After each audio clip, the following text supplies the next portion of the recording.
Double Diamond Railroad back with the big mail call day. Probably the biggest I've ever had at one time.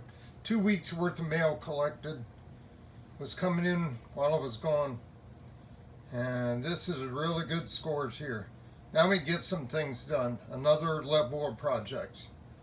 So on the right we've got 2 Pico switches, large radius, right and left.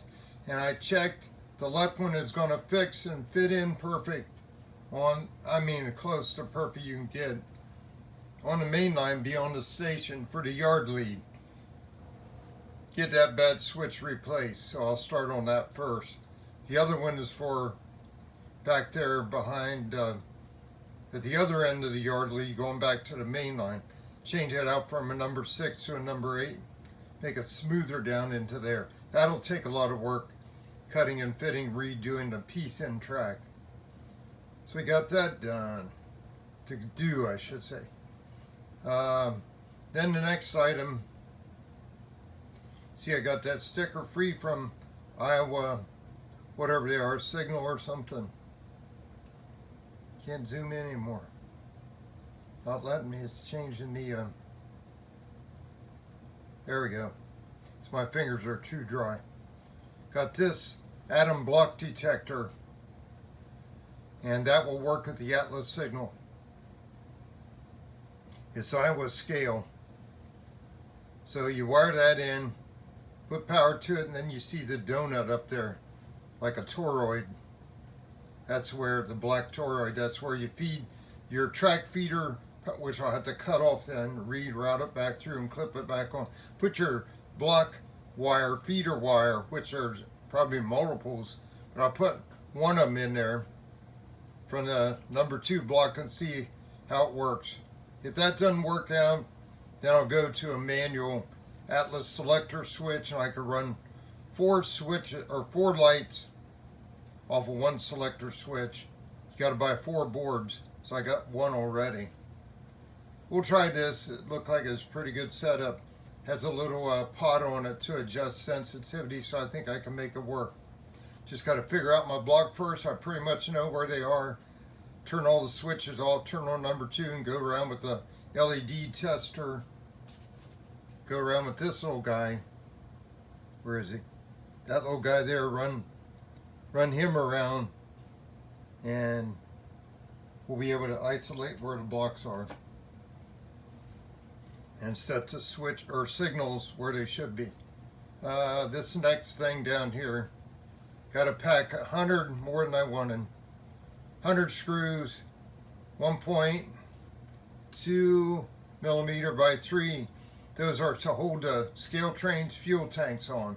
Didn't want that many, but over time, use them for things on engines. Very teeny small. Had one blow away, never find it. So then we got over here.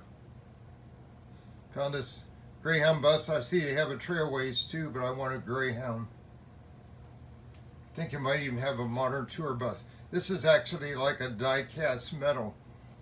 And the silver paint on the side looks not so great, but standoff scale looks pretty good. So I like that. And then we got our Z-Factor JTC Johnsonville Terminal Company. Finally got some ZIMs.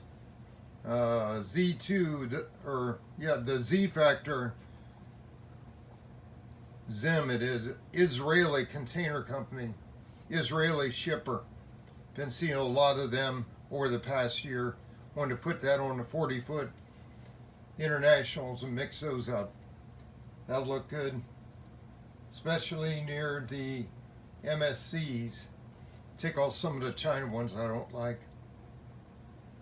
Rather be doing business with Israel. Okay, here we go.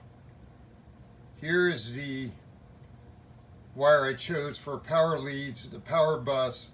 It's number 18. I think it's number 18. Yellow, blue. And that is, there. That is to run the power bus off an 18-volt transformer. Run a power bus underneath, starting from the center to the right and center left as I need it as I go. That's going to feed the Atlas signal board. So got to run that first, and then you tap off of that, feed your signal boards. But you got one signal board per signal, or per head. So we got one switch. I quit saying that. One signal head and one board, control board, and a signal attachment cable, and that's all there is to it. 3 parts. So we can go manual mode or kind of a semi-automatic. Hopefully the block detection will work. Then we go to something we've been waiting. Well, let's get to the signal.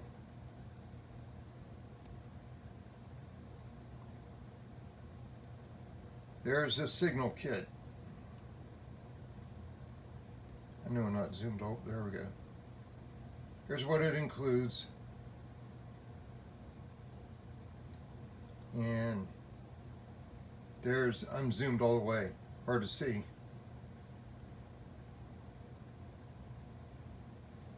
There's the head. Standing head. So that's something I want to do quick, but I'll probably put this switch in first. I'm going to do it in order of smallest, easiest things to do to have a big impact, and then we'll get to the hard stuff like the signal. Oh, we got one other detail here. Swing down here. My little friends, where are they? Gotta find a guy. There he is. One of them. Okay, now the tripod doesn't like being shoved down that far. And the color's wrong. Overexposed. Sorry. Tripod, the way the head's made, fluid, it wants to drift when you get off center. It self-centers. So I got our first kayaker. I don't know how they get through all them rocks. You're going to have a scraped up kayak. Then we come up here and we see the guy tagging behind wherever he's at. There he is. That guy right there. So there's one, a yellow one.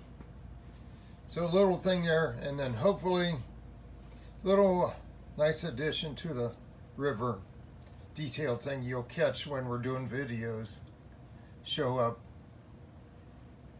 Maybe I'll put the red guy back farther near the yellow one so it always catches in the video when we're shooting trains going over the bridge. But I want to put right back there in the back where it's clear water. I want to get a guy in a little john boat fishing. So I have to look for that next online. So he'll always be in view. He's in the calm waters back there, which would make sense. Back there in that pool under the bridge. Okay, now we come to this. I ordered one of these with the wireless controller from Tony's Trains. This was on back order, but I went ahead and got the controller right away. Been sitting here in a box. Boy, do I need that. So I ordered this and never came. I had searched from time to time. They said chip shortage. Finally searched again in early February and found it at Hobby Link in Atlanta. They have a lot of oddball stuff at times. So now I can go wireless. Should be pretty simple hookup. So I'll probably get that going before I do anything with the signal or the switch. Should be easier to do. I'll start on that tomorrow morning maybe. Doubt if I'll get into it today. Pretty much got to do stuff in the first half of the day or I'm too wore out after that. Maybe I got trip lag still. So that's our projects we got. A lot of them loaded up, lots of work. But it's good stuff. It'll really enhance operations. It'll really make the layout look good. I've already thinking out in my head where I'm going to put more of these as I figure out where the blocks are. I'm going to put little tags down, put little mini post-its or something to mark the blocks so I know where to lay them out So we'll have one start here with the station facing in a direction we can see it on the camera. When a train's coming in, it's actually opposite the way trains are running, but it would have to be there anyway for the reverse moves coming off the NH yard, like we did yesterday. So some of these I'll have to make, every place will be different. Some will have a double head.